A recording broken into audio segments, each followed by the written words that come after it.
Okay, hello mga Mima. For today's ulam, gawa tayo ng kinilaw na puso ng saging. Sobrang simple lang nitong recipe to as in.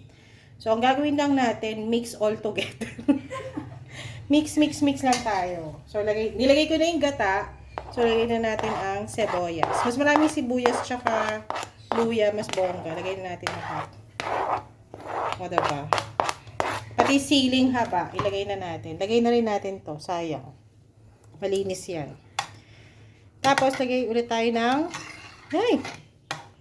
lagyan natin ng pamintang durog. So, hindi tayo hugot for today's ganap. At asin. So, yung asin, bahala kayo sa alat na gusto nyo, pati kung gaano kaalat ang gusto nyo. So, bahala na kayo dun.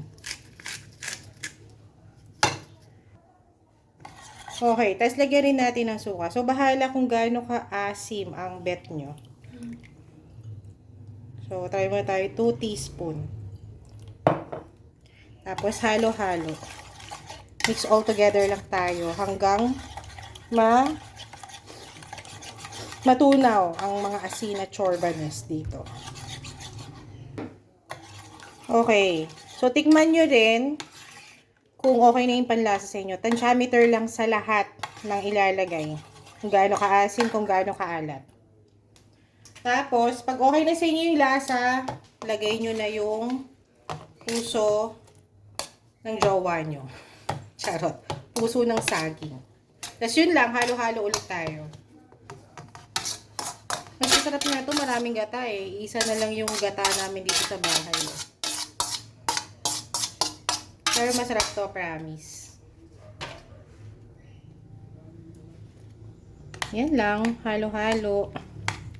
Hanggang makombine na ulit lahat. Kung may gata pa kayo, mas masarap, mas maraming gata. Yung kakang gata yung sa amin dito yung naka-pouch na lang.